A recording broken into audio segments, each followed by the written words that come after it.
Muchos de nosotros venimos de un trasfondo cristiano en el cual se nos hacía vivir bajo presión. ¿En qué sentido, hermano Eduardo? Con respecto a nuestra salvación. Aprendimos o se nos enseñó que Dios salva por gracia, y creo que eso es lo que es correcto, pero a la misma vez se nos enseñó que la salvación teníamos que mantenerla o se tiene que mantener con nuestro propio esfuerzo. Se nos enseñó qué hacer, cómo hacerlo y cuándo hacerlo. ¿Y a cuántos de nosotros muchas veces el permanecer orando, ayunando, congregarnos se nos vuelve fatigoso? Se nos vuelve agotador, nos cansa espiritualmente. Y muchas veces uno dice, falté a un culto, perdí la salvación. O ya no soy salvo, ¿cierto? O se deslizó un momento o algo así. Y muchos dicen, no, si ustedes hacen esas cosas no son salvos, pierden su fe. Nos enseñaron que es por fe la salvación, solo por gracia, pero a la misma vez se nos enseñó que hay que mantenerla por nuestro propio esfuerzo. Pero al mismo tiempo, cuando comenzamos a escuchar el correcto evangelio de Gálatas, el evangelio de la gracia de nuestro Señor Jesucristo, surge la siguiente inquietud. Si todo es por gracia, hermano Eduardo, ¿da lo mismo lo que haga? ¿Da lo mismo cómo viva? ¿Importa realmente lo que hago todos los días? Hay dos extremos que tenemos que evitar. Por un lado está el extremo legalista que aplasta al creyente y muchas veces lo hace sentir prácticamente que está totalmente perdido por no hacer sus disciplinas espirituales. Y también por otra parte está esa gracia que por no entenderla bien lleva a los creyentes a descuidarse. Entre esos dos extremos muchos hermanos se encuentran ahí dentro confundidos. Por eso necesitamos una y otra vez volver al evangelio verdadero. No a un evangelio que aplasta y controla, sino al evangelio que libera y transforma. Un evangelio que no añade cargas, pero que tampoco deja al creyente sin dirección. Este es precisamente el problema que encontramos en esta carta del apóstol Pablo a los Gálatas. Y en esta ocasión vamos a ver lo que nos dice Pablo en estos siguientes versículos. Epístola del apóstol Pablo o carta a los Gálatas, capítulo 2, versículo del 1 al 10, dice así. Entonces, después de 14 años, subí otra vez a Jerusalén con Bernabé, llevando también a Tito. Subí por causa de una revelación y les presenté el evangelio que predico entre los gentiles. Pero lo hice en privado a los que tenían alta reputación para asegurarme de que no corría ni había corrido en vano. Pero ni aun Tito, que estaba conmigo, fue obligado a circuncidarse, aunque era griego. Y esto fue por causa de los falsos hermanos, introducidos secretamente, que se habían infiltrado para espiar la libertad que tenemos en Cristo Jesús, a fin de someternos a esclavitud, a los cuales ni por un momento cedimos para no someternos, a fin de que la verdad del evangelio permanezca con ustedes. Y de aquellos que tenían reputación de ser algo, lo que eran, nada me importa. Dios no hace acepción de personas. Pues bien, los que tenían reputación nada me enseñaron, sino al contrario, vieron que se me había encomendado el evangelio de la circuncisión, así como Pedro lo había sido a los de la circuncisión. Porque aquel que obró eficazmente para con Pedro en su apostolado, a los de la circuncisión, también obró eficazmente para conmigo en mi apostolado a los gentiles. Versículo 9. Al reconocer la gracia que se me había dado, Jacobo, Pedro y Juan, que eran considerados como columnas, nos dieron a mí y a Bernabé la diestra de compañerismo para que nosotros fuéramos a los gentiles y ellos a los de la circuncisión. Solo nos pidieron que nos acordáramos de los pobres, lo mismo que yo estaba también deseoso de hacer. Padre, en el nombre soberano y precioso de Jesucristo, me dirijo en esta hora de la mañana ante el trono de su gracia. Mi Dios, necesito que me ayudes para poder concentrarme y poder exponer este pasaje, Dios mío, con toda claridad y convicción. Reconozco, Señor, mi total dependencia de ti a través del Espíritu Santo. Oro para que mis hermanos, los niños, los adolescentes presentes en este lugar puedan, Señor, entender el correcto evangelio. Padre, úsame por amor a mis hermanos. Úsame por amor a las almas y bendice a todo aquel que pase por acá afuera y escuche tu palabra. Daré comienzo, Señor, a esta exposición en el glorioso nombre de Jesucristo. Amén y amén. Tome su asiento, amada iglesia.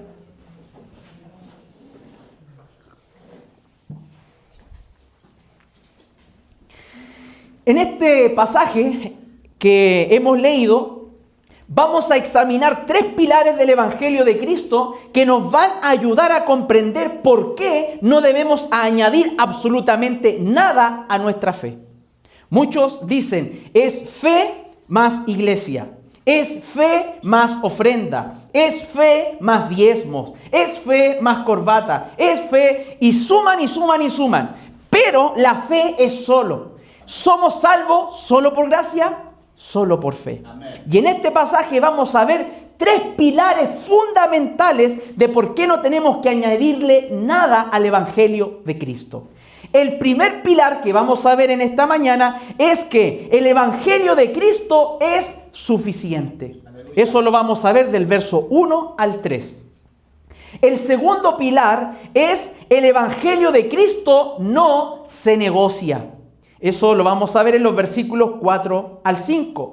Y el tercer pilar, el Evangelio de Cristo nos une sin añadir cargas. Eso lo vamos a ver desde el versículo 6 al 10. Comencemos viendo el primer pilar que sostiene esta verdad. El Evangelio de Cristo es suficiente. ¿Cuántos dicen amén, amén a esa verdad? Miren en sus Biblias el versículo 1. Entonces, después de 14 años, subí otra vez a Jerusalén con Bernabé, llevando también a Tito.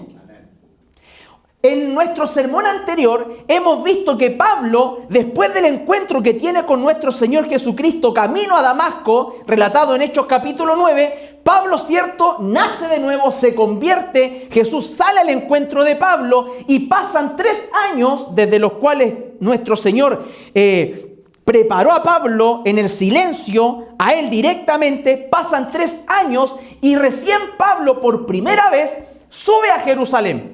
Y Pablo, cierto, hemos visto que sube a Jerusalén, ¿para qué? Para conocer a Pedro. Y dice la Biblia en los versículos anteriores que estuvo 2 semanas con Pedro, charlando, compartiendo el Evangelio, ¿cierto? Y ahora Pablo, en el capítulo 2, verso 1, dice, entonces, después de 14 años, o sea, ya fueron 3 años, se despidieron, estuvieron 15 días juntos, cada uno por su parte, siguieron haciendo la obra del Evangelio de salvación y ahora han pasado 14 años.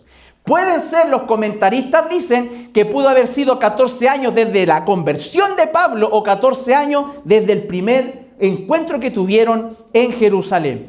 Han pasado 14 años, pero ahora Pablo no va solo. ¿Quiénes lo acompañan? Dice ahí el texto, Bernabé y Tito. ¿Quién era Bernabé? Bernabé, el nombre de Bernabé era José, pero los apóstoles le pusieron Bernabé. ¿Qué significa? Hijo de consolación. Bernabé era un creyente de esto que no andaba desanimando a los hermanos. Bernabé animaba a los hermanos a permanecer fieles al Señor, fieles al Evangelio, los impulsaba, los empujaba adelante. Bernabé también fue un hombre que monetariamente ayudó mucho a la iglesia primitiva y también jugó un rol importante en esa iglesia. Bernabé también fue muy importante porque fue el primero en respaldar el apostolado de Pablo. Fue el primero en decir, yo Pablo, yo te llevo a donde los apóstoles, yo voy por ti, yo pongo el pecho a las balas, como se dice coloquialmente, yo doy cara por ti, Pablo, allá ante los apóstoles. Gloria a Dios. Lo acompañó, lo respaldó. También lo acompañó en su primer viaje misionero del apóstol Pablo. Pero luego tuvieron un problema. Ya no pudieron seguir juntos. ¿Por qué? Por Marcos. ¿Cierto? La cobardía de Marcos hizo que Bernabé y Pablo se dividieran, no del evangelio, sino de compartir juntos sus viajes misioneros. Y bueno, como podemos ver ahí, Marcos era también primo de Bernabé, o Bernabé era primo de Marcos. ¿Qué Marcos? El que tiene también su evangelio con su nombre. Marcos, recuerde, era el primo, no el tío, el primo, ¿ya? Ahora, ¿quién más acompañaba al apóstol Pablo cuando dice ahí? Bernabé y también Tito. Tito no era un judío, Tito era gentil, Tito era griego, de los primeros convertidos del apóstol Pablo. Así como Timoteo era un hijo espiritual del apóstol Pablo, también Tito llegó a ser un hijo espiritual del apóstol Pablo. ¿Cuál es la diferencia entre Timoteo y Tito? Que Timoteo venía de procedencia judía por su madre. Pero Timoteo, porque su madre era judía, su padre era gentil, pero Tito era gentil, era griego, no judío. Ahora, fue compañero y ministerio y amigo del apóstol Pablo. Tito también jugó un rol muy importante en Corinto, en la ciudad de Corinto. Y también Tito, el apóstol Pablo, le escribe una carta personal, la carta de Tito, una carta pastoral. En el versículo 2, si ustedes notan ahí, Pablo ahora nos va a explicar por qué subió por segunda vez a Jerusalén. Escuche lo que dice o vea ahí en su Biblia. Así dice Pablo: subí por causa de una revelación y les presenté el evangelio que predico entre los gentiles. Pero lo hice en privado a los que tenían alta reputación para asegurarme de que no había corrido en vano. O sea, ¿cuál es la razón por la cual Pablo nuevamente después de 14 años sube a Jerusalén? Por causa de una revelación. No esas revelaciones que tiene usted después de que se llena comiendo en la noche, ve Netflix 3 series y al otro día amanece con los tremendos sueños contando que tuvo las tremendas revelaciones. No esas revelaciones, estas son revelaciones no de Netflix, no de comer tanto por la noche, son revelaciones directas de Dios. Y por causa de esas revelaciones, Pablo nuevamente se dirige a Jerusalén. ¿Por qué? Porque Pablo quería que estos hermanos, estas columnas que les llama a él quería presentarles el evangelio que estaba predicando. Note que ahí dice: subí por causa de una revelación y les presenté el evangelio que predico entre los gentiles, pero lo hice no en público, en privado, a los que tenían alta reputación. ¿Quiénes eran los de alta reputación? Vamos a ver que según el contexto inmediato es Pedro, es Jacobo, que Jacobo, cierto, hemos visto que Jacobo es Santiago, el que tiene la epístola también. Amén. ¿Ya? Ese Jacobo, y Juan, el que tiene el Evangelio de Juan, primera, segunda y tercera de Juan y Apocalipsis. Amén, amén. O sea que ellos eran los pilares allá en Jerusalén. Y Pablo dice que fue a ellos, les enseña el Evangelio a los de alta reputación, y mire para qué. Ahí dice el nos muestra el propósito de esto. Para asegurarme de que no corría ni había corrido en vano. ¿Qué significa eso, hermano Eduardo, que el apóstol Pablo era atleta bueno para correr? No. Pablo ya había predicado y había recibido el evangelio directo ¿de quién? De Jesucristo. Pablo no le interesaban si lo aprobaban los apóstoles o no, porque el evangelio que él recibió, dice en los versículos del capítulo 1, que no lo recibió de hombres, ni por hombres, ni se lo enseñaron los hombres, ni su maestro Gamaliel, sino que lo recibió directamente de Jesucristo. Por lo tanto, él no necesitaba la aprobación de los apóstoles, no necesitaba que lo validaran, no. Él solamente fue para ver si no corría en vano o no había corrido en vano. ¿Qué significa eso? Imagínese usted, o Pablo, predicando 14 años el evangelio que recibió de Cristo. Pablo fue el mayor plantador de iglesias. De ahí sale la palabra cuando dice, hermano Eduardo, ¿y qué es un plantador de una iglesia? Es lo que hizo Pablo. Pablo fue un plantador de iglesia, que donde iba, predicaba el evangelio a los gentiles y levantaba una iglesia, dejaba a personas a cargo para que ahora las lideraran. Entonces, imagínese usted, Pablo 14 años predicando el Evangelio de Cristo, levantando iglesia, llevando a los gentiles al arrepentimiento por el Evangelio. Imagínense ahora los apóstoles por allá en Jerusalén salen diciendo, no, el apóstol de Pablo no lo validamos todavía. Todavía no está completo. ¿Qué iba a pasar con esos 14 años de trabajo? A la basura. O iba a traer demasiada confusión. Porque si los apóstoles que estaban en Jerusalén decían cualquier cosa contrario, le ponían una coma o lo que sea al evangelio que predicaba Pablo, todo ese trabajo que Pablo hizo cuando dice corría en vano iba a quedar botado. Entonces Pablo va para asegurarse de que los apóstoles en Jerusalén estuvieran también de acuerdo con lo que él estaba diciendo, como que para que se quedaran tranquilos los hermanos, tengo que decirle quién es mi obispo. De alguna manera, para que tengan y vean que tengo validación, aunque él no la buscaba, pero los apóstoles no tenían que añadir absolutamente nada. Y su compañero Tito era gentil, griego, acuérdese siempre de eso. Tito no era judío, ¿ya? Y Tito se convirtió en una prueba viviente de que el evangelio de Cristo era suficiente. Aleluya. ¿Por qué, hermano Eduardo? Observe el versículo 3. Pero ni aun Tito, que estaba conmigo, fue obligado a circuncidarse, aunque era griego. Note lo que Pablo, ¿con quién está hablando? La carta de esta, ¿a quién se dirige? A los Gálatas. Hermano Eduardo, ¿cuál era el problema de los Gálatas? Habían unos judíos que entre comillas decían que eran cristianos y le estaban diciendo a los hermanos de Galacia del Sur, el evangelio de Pablo no está completo, es muy gratis.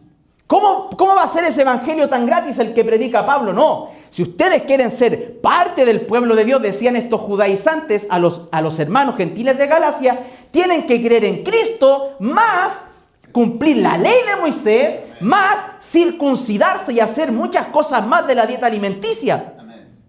Entonces, estos judaizantes estaban añadiéndole cosas a la fe. Por eso es que es como yo le decía al comienzo, es como que yo le dijera, usted tiene que creer en Cristo y ser pentecostal, porque si no cree en Cristo y es pentecostal, usted no es salvo, y eso es mentira. Aleluya. Porque usted puede creer en Cristo y ser de la denominación que sea, bautista, presbiteriano, luterano, pentecostal clásico, lo que sea, y usted sigue siendo un evangélico. ¿Por qué? Porque los une lo principal, la fe en Cristo. Aleluya. Entonces no es fe más algo, es solamente la fe en Cristo. Aleluya. Somos salvos solo por gracia y somos salvos solo por fe. Amén. Entonces Pablo les dice a los Gálatas, miren Gálatas, yo fui 14 años después de mi conversión a Jerusalén nuevamente. Los apóstoles validaron mi predicación, ratificaron mi predicación, ratificaron mi evangelio. Y Tito, que ni siquiera es judío, ni a él los apóstoles principales lo obligaron a circuncidarse. Amén. O sea que mi evangelio, el que yo predico, era el verdadero. Y Tito, que era gentil, no fue obligado a circuncidarse. Entonces, el evangelio de Pablo estaba completo. Y Tito se convirtió en una prueba viviente de que ese evangelio era solo por fe y no por circuncisión ni cosas añadidas a la fe. Pablo estaba demostrando con evidencias claras a los Gálatas que ni aun Tito, siendo gentil, fue obligado a circuncidarse. Por eso, amados hermanos, que cuando ustedes sientan que alguien le dice es fe más esto, si usted no cree en Cristo y no hace esto, no lo crea, no lo reciba. ¿Por qué? Porque la fe en Cristo es suficiente. Ese es el primer pilar que tenemos nosotros. El evangelio de Cristo es suficiente. Ahora, si hay algún fariseo por aquí, a través de la carta a los Gálatas, va a salir a la luz. Recuerde que nosotros somos fariseos en rehabilitación. Recuerde que muchas veces nace ese fariseo en nosotros de, yo vengo todos los domingos a la iglesia del hermano Eduardo, que es la iglesia del Señor. O yo oro más, pues yo soy el que más se inscribe en la semana para orar, yo soy el que más se inscribe para ayunar, yo soy el que más da ofrenda en la iglesia, yo soy el que más... Pero, hermano, ¿A quién no le nace el fariseo que lleva por dentro? Amén. Hermano Eduardo, pero ¿por qué honro a ese hermano si ese hermano ni ora? Hermano, ¿por qué honro a ese hermano si ese hermano ni viene? Hermano, la salvación es fe y punto. Amén.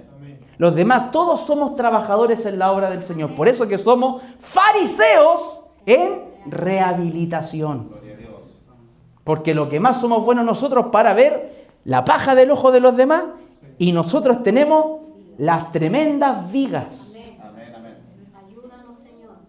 Entonces Tito se convierte en una prueba viviente. Ahora, quiero que entiendan esto, hermanos. ¿Qué es el legalismo? ¿Sabe alguno de ustedes lo que es el legalismo? Hermano Eduardo, ¿qué es el legalismo? Cuando hablamos de legalismo, no nos referimos a la obediencia cristiana ni al deseo de agradar a Dios. El legalismo es la idea, a veces explícita y muchas veces sutil, de que somos aceptados por Dios o que permanecemos en su favor por lo que hacemos y no por lo que Cristo ya hizo. Es confiar en total o parcialmente en nuestro desempeño espiritual como base de nuestra relación con Dios.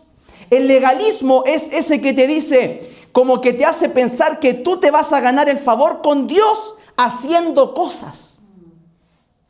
El legalismo te hace sacar a Cristo de la ecuación y verte tú directamente con Dios el Padre. Y tú sacaste a Cristo, o sea que lo que hizo Cristo no fue suficiente. Y tú empiezas a sumarte cosas. Por eso que, mire, cuando alguno de nosotros fallamos, ¿qué es lo primero que pensamos? Dios no me va a escuchar. Y cuando andamos en una semana de oración, el Señor tiene que responderme. Somos fariseos, somos legalistas. Es como que, como oramos, ayunamos, hicimos todo, Dios tiene que responder y tiene que ser una respuesta positiva. Pero cuando no oramos, cuando no ayunamos, no voy a ir a la iglesia, no va a pasar nada. Pero cuando usted ora, tiene que caer, Señor, hoy día un avivamiento, vengo ayunando toda esta semana, Señor, este tiene que ser el culto. Entonces, es como que el evangelio que usted vive es un evangelio legalista. Oh, es que hermano Eduardo, me pasé del trabajo y como vengo con chores, Dios no me va a usar. Hermano Eduardo, vengo del trabajo. Hermanas que a lo mejor vienen del trabajo y andan con su busito o con su jean, se pasan del trabajo corriendo aquí al culto y dicen, Dios no me va a tocar, ¿por qué? Es que vine con blue jean. Hermano Eduardo, a mí no me haga orar, ¿por qué? Es que vine sin corbata. Hermano, somos legalistas. ¿Cómo Dios lo va a usar a usted porque ande o no ande con corbata, hermano? ¿Y Dios qué hace? Lo honra igual.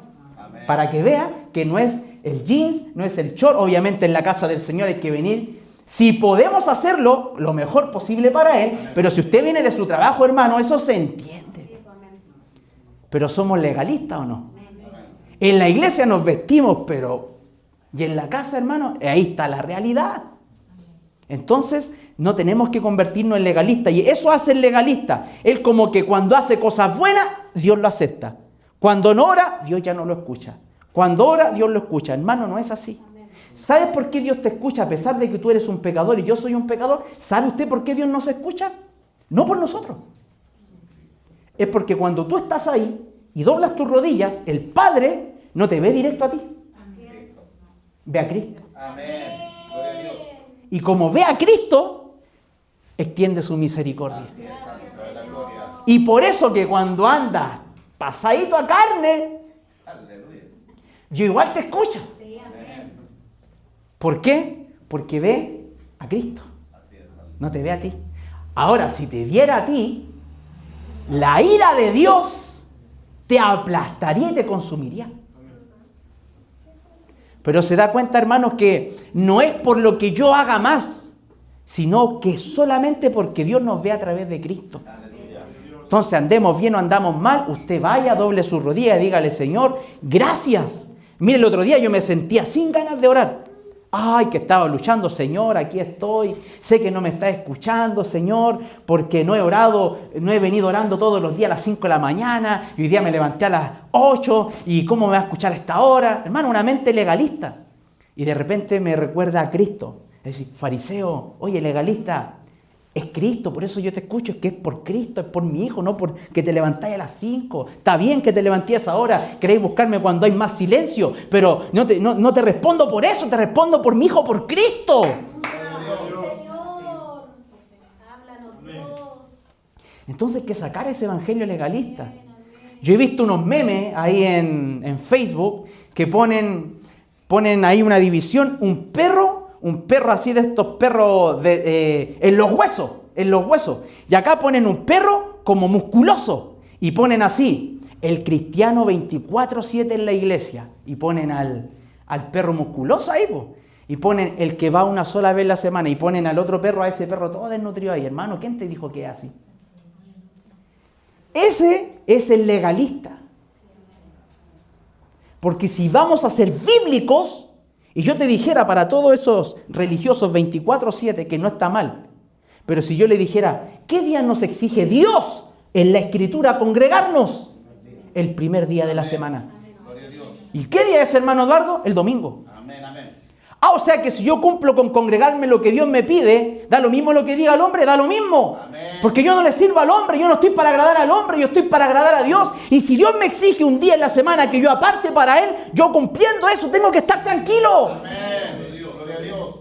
Lo demás lo veré por el camino. Si soy muy débil espiritualmente, claro, necesito congregarme más. Necesito estar más en la iglesia. ¿Por qué? Porque sé que soy débil, mi carne es débil y necesito congregarme más. Pero no porque te congregues más, eres mejor que el hermano que se congrega menos. No porque ores más, no porque des más, eres mejor que el hermano que no da menos, se congrega menos o ora menos. Delante de Cristo somos todos iguales. ¿Por qué? Porque Dios no nos ve a través de nuestras fuerzas, sino a través de Cristo. Gloria a Dios. Eso te mata el legalismo que llevamos por dentro. Sí, Señor. Gloria. Y a veces, hermano, mucha gente va a llegar como ese perro musculoso al cielo. Señor, Señor, yo hice esto, me congregaba y el Señor te va a decir, no traigan al desnutrido porque todo lo que tú hiciste era externo, era porque erais fariseo. Pero aunque está desnutrido, me buscaba con toda su fuerza, con toda su alma. Se rendía delante de mí. Bendito Padre. Bendita tu palabra. Si no, vea la ofrenda de la viuda y de los ricos. Aleluya. Gloria. Entonces, estudiar los Gálatas nos machaca el legalismo que llevamos en la mente, hermano. Así es, Santo. Y eso antes de hacer así, te hace así. Entonces, no seamos legalistas, descansemos totalmente en la obra de Cristo. Gloria a Dios. Por eso que en la iglesia, yo siempre aquí, desde el comienzo le dije a los hermanos, cuando usted no vea una familia o cuando usted no vea un hermano, no lo ande criticando. Amén. Porque hay días. Hay días que estamos acá y otros días estamos abajo. ¿Por qué mejor no lo llama y ora por el hermano? Amén. Gloria a Dios. Las luchas son fuertes para cada uno de nosotros, hermano. Todos lidiamos con tentación. Pero ¿qué pasa? Uy, el hermano no vino toda la semana y cuando aparece el domingo, uy, hermano, qué bueno que vino. Así como que el hermano se descarrió. Aleluya. Estuvo toda la semana luchando. Y a lo mejor le costó llegar el domingo para recibir a ese legalista y fariseo en la puerta que le dice, menos mal que vino, pues, hermano. Aleluya. Tanto tiempo, hermano. Entonces, hermano, hay que cuidarse. Por eso que a mí me enferma esa gente que cuando uno predica una verdad empieza, ¡amén! ¡Habla, Señor! Legalista y fariseo es el que está diciendo eso. Porque no le sale del corazón. Él está haciendo esto como, escucha, le falta dar el nombre. Háblale, Señor, al Pepito. Háblale, Señor, al Juanito, al Pedrito. Así es, hermano. Somos legalistas, somos fariseos. Por eso es que esta carta a los Gálatas, esta iglesia que está comenzando, tiene que ser necesaria. ¿Por qué? Porque si alguno, mire, después Pablo sabe lo que va a decir en el capítulo 6. Si tú viste a un hermano que falló, que pecó, anda y restáuralo con espíritu de mansedumbre. Amén. No vaya a ser que mañana tú seas tentado y te caigas. Así es, Santo. Y muchas veces nosotros no somos así. Uy, ¿supiste todo del hermano? Sí, públicalo en Facebook y mándaselo a todo el grupo de WhatsApp. Gloria. No es así, por hermano. Pero el evangelio de Cristo no solo es suficiente. También es un evangelio que no admite añadidos. Veamos ahora el segundo pilar. El evangelio de Cristo no se negocia. Observe los versículos 4 y 5. Y esto fue por causa de los falsos hermanos. Mire, dentro de la iglesia, ¿qué hay? Falsos hermanos. Aleluya. Aquí no hay ni uno así hoy día. Dice, y esto fue por causa de los falsos hermanos introducidos secretamente. ¿Ve que ellos no llegan abiertamente diciendo, soy un falso hermano? No, se meten introducidamente. Dice, que se han infiltrado para espiar la libertad que tenemos en Cristo Jesús. A fin, o sea, ahí está el propósito, a fin de someternos a esclavitud, a los cuales ni por un momento cedimos, para no someternos, a fin de que la verdad del Evangelio permanezca en ustedes. O sea que Pablo está hablando de que en esa reunión que tuvo, se introdujeron falsos hermanos. O sea que dentro de la iglesia van a haber verdaderos creyentes y falsos creyentes. Amén. Trigo y cizaña, blanco, negro y algunos medios grises. Pero aquí Pablo dice que él permaneció firme. Entonces, ¿cuál debe ser nuestra actitud? Estar firmes, no ceder, permanecer siempre firme confiando en que el Evangelio de Cristo no se negocia. Escuchen lo que un comentarista dijo al respecto de este pasaje. Él dijo así: vivir bajo la ley trae esclavitud en el sentido de que no libera a la gente de la esclavitud del pecado. La gracia trae libertad porque no depende de los seres humanos quedar justificados. Por tanto, somos liberados de depender de lo que hacemos como base de nuestra salvación. Miramos únicamente a Cristo por su obra redentora. Eso es lo que no entendían los judaizantes. Que cumplirla... Mire, si usted hay una pura cosa que no cumple de la ley, usted se pierde. Un puro pecado que usted haga y se pierde si no cree en la gracia o en la sola gracia en Cristo. ¿Lo sabía? Por eso que mire, si el Señor viniera ahora, ¿todos están libres de pecado? ¿O hay algún pecado que confesar? ¿O hay algún pecado que apartarse? ¿O hay con alguien que pedirle perdón para volverse a tener esa relación? Se da cuenta que si el Señor viene ahora mismo, si no está en la ecuación Cristo, todos nos vamos al infierno. Porque ninguno de nosotros no tiene, hasta el día de hoy, como dice Juan en su primera carta, el que diga que no ha pecado es mentiroso. La diferencia es que el verdadero creyente no practica el pecado. Cae en pecado, falla al Señor, es débil, pero no practica, no se deleita en ese pecado, que es la diferencia con aquel que no es creyente. Entonces, escuche, esta descripción resume de manera clara el contraste entre un evangelio negociado y un evangelio verdadero. Entonces, debemos descansar completamente en la obra de Cristo. En esta verdad tenemos que meditar diariamente. ¿En cuál verdad, hermano Eduardo? Esta. Somos aceptados por Dios no por nuestras obras, sino por lo que Cristo hizo por nosotros. Mire, el autor de Hebreos dice, venid confiadamente. Dios hace una invitación así, vengan confiadamente al trono de la gracia. Entonces, ¿qué quiere decir eso? Confiadamente, confiando en lo que yo hice, no.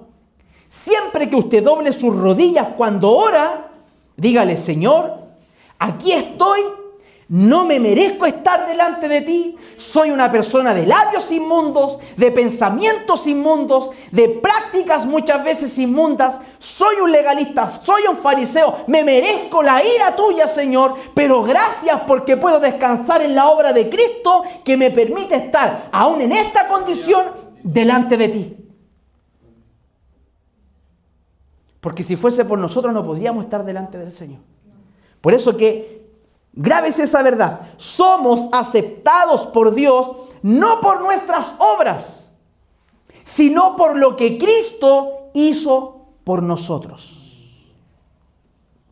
Entonces, cualquiera que quiera añadirle a la fe algo, se debe rechazar. El día en que usted me escuche y diga, hermano, aquí el que no ofrenda se pierde. Hermano Eduardo, acuérdese que usted predicó Gálatas. Evangelio solo por gracia, solo por fe. Amén. Ahora no se va a ponerse para el otro extremo, sí, y va a dejar de hacer todo lo que Dios manda. Exactamente.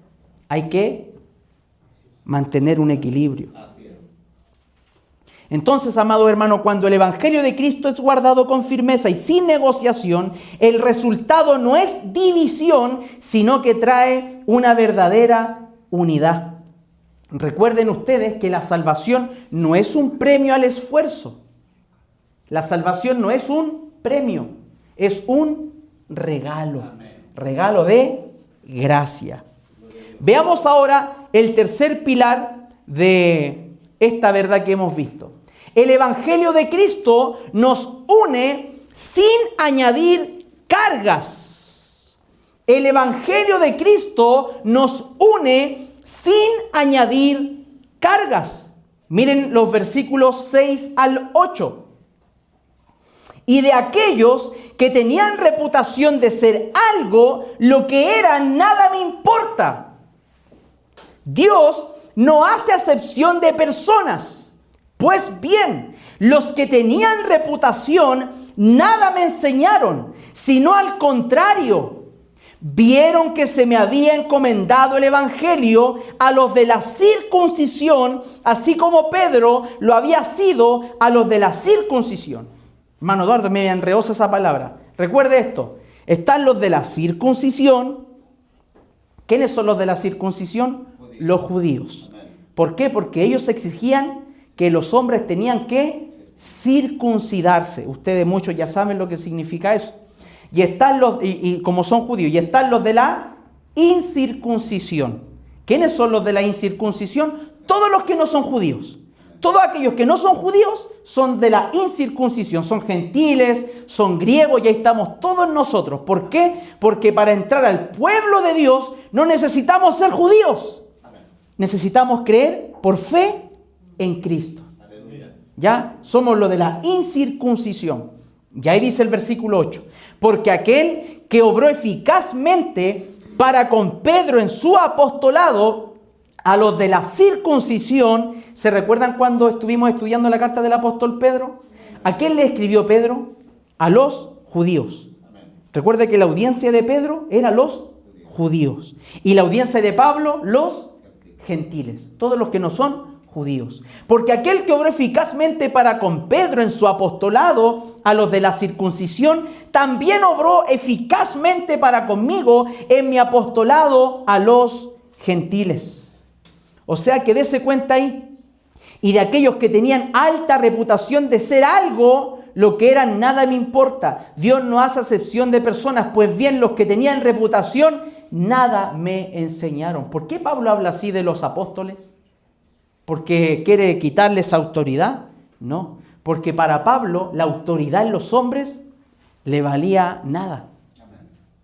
Pablo decía, yo soy apóstol, me da lo mismo. Ellos son apóstoles, me da lo mismo. Dios no hace acepción de personas con eso. Lo que importa es que yo recibí el Evangelio directamente de Jesucristo. Amén. Y ellos dicen, nada me enseñaron, sino al contrario. Vieron que se me había encomendado el Evangelio de la circuncisión. O sea, los apóstoles cuando llegó Pablo, ellos vieron que Pablo lo llamó el Señor, estaba la gracia de Dios con él y que su Evangelio estaba totalmente completo. Y Pablo, los apóstoles que estaban ahí dijeron, el apostolado de Pablo es el mismo apostolado de Pedro. Los dos tienen el mismo sermón, tienen el mismo mensaje, tienen el mismo contenido. ¿Y dónde está la diferencia? En la audiencia. Pedro a los judíos, Pablo a los gentiles. Eso era lo único que los hacía diferente a ellos dos, pero estaban unidos por causa del Evangelio de Cristo, del mismo mensaje. Amén, amén. Por eso Pablo continúa diciendo lo siguiente en los versículos 9 y 10. Al reconocer, escuchen lo que dice Pablo en el versículo 9 y 10. Al reconocer la gracia que se me había dado, o sea, ellos reconocieron que Pablo lo llamó Dios, no se llamó, lo llamó Dios, dice, Jacobo, Pedro y Juan, que eran considerados como columnas, o sea, personas respetadas en la iglesia primitiva, importantes, nos dieron a mí y a Bernabé, ¿qué le dieron? la diestra de compañerismo, para que nosotros fuéramos a los gentiles y ellos a los de la circuncisión. Solo nos pidieron que nos acordáramos de los pobres, lo mismo que yo también estaba deseoso de hacer. O sea que los apóstoles de Jerusalén confirmaron y rectificaron el evangelio de Pablo. Sí. Dijeron, Pablo es llamado por Dios, tiene el mismo llamado y la misma altura que Pedro, pero solo sus mensajes son diferentes. ¿Y qué pasa ahí? Ahora ellos le dan la diestra de compañerismo. ¿Qué representaba eso? Un voto de amistad, un voto solemne. Entre ellos estaban diciendo, les damos la señal de compañerismo en el sentido de que donde quiera que ustedes vayan, todos nosotros vamos a avalar su llamado, como ustedes también el nuestro, y vamos a predicar solamente el mismo mensaje y el mismo evangelio. ¿Por qué? Porque todos en Cristo somos solamente uno. Aleluya. Un mensaje para los legalistas.